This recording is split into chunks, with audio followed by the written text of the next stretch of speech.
আসসালামু আলাইকুম।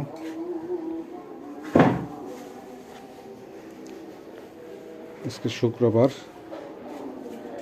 আকাশে প্রচণ্ড মেঘ, সারা রাত বৃষ্টি হয়েছে। সকালে ঘুমের থেকে উঠে বলতেছে বাজার লাগবে। বাজার করে নিয়ে আসলাম গরু মাংস, দই। এখন বলতেছে লেবু লাগবে, কাঁচামরিচ লাগবে। লেবু আর কাঁচামরিচ এখন আদান দিয়ে দিচ্ছে, কোথায় পাই? তাই যাচ্ছি ছাদে, ময়লাগুলো নিয়ে যাই। সিঁড়িগুলি ভিজে গেছে, একদম পিছলা হয়ে গেছে। দেখি কাঁচা জাল আর লেবু পাওয়া যায় কিনা।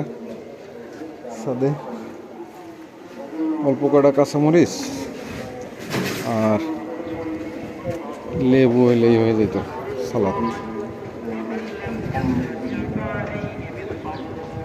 তো ছাদে আসলাম। ও আলহামদুলিল্লাহ, কাঁচামরিচ আছে গেছে।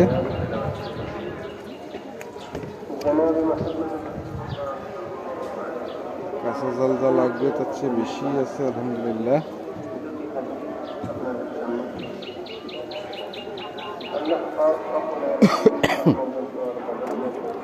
কাঁচামরিচ আছে।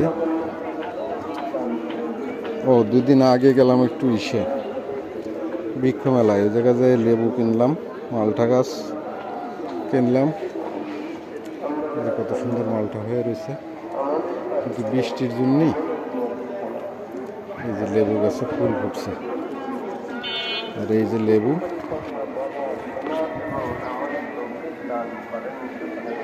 ছোট,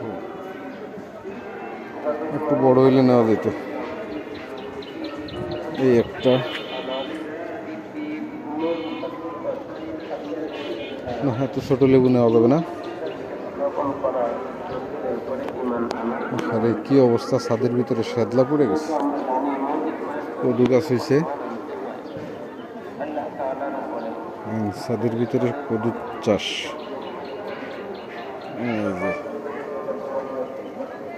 কদু হইতেছে আলহামদুলিল্লাহ। এই উস্তেগুলো কি নিয়ে গেছো?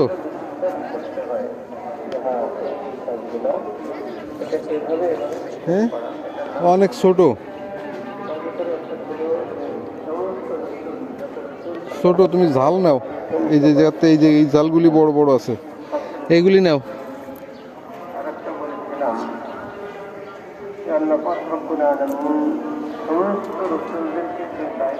কাঁচা জালগুলি তো অনেক ঝাল।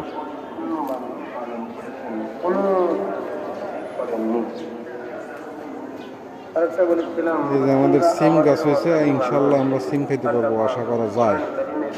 অনেক সুন্দর হয়েছে সিম গাছটা। এই ঢেঁড়স তো এই দুটো, এই একটা বড় হয়ে গেছে।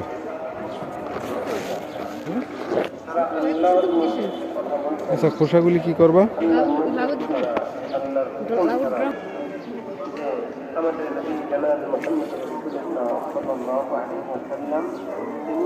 গাছের গোড়া দিও না তুমি, নাহলে এইটাই দাও, পয়সা যাক, বুঝছো? পরে উঠে দেবো না। শোনো, এই গাছটা দাও, এই যে এই ড্রামটার ভিতরে মাঝখানে ফেলা রাখো, পয়সা গেলি। ঠিক আছে ঠিক আছে।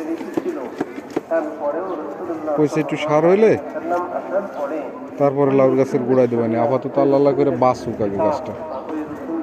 গোড়াটা পয়সা গেছে, আবার নতুন করে শিকড় ছাড়ছে, সেই শিকড়ে গাছ বেঁচেছে।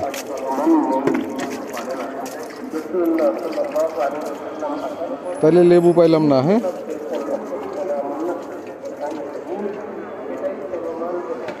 এই আরো দুটো তিনটে লেবু গাছ আইনে রাখার দরকার, কারণ লেবুটা তো লাগে সব সময়।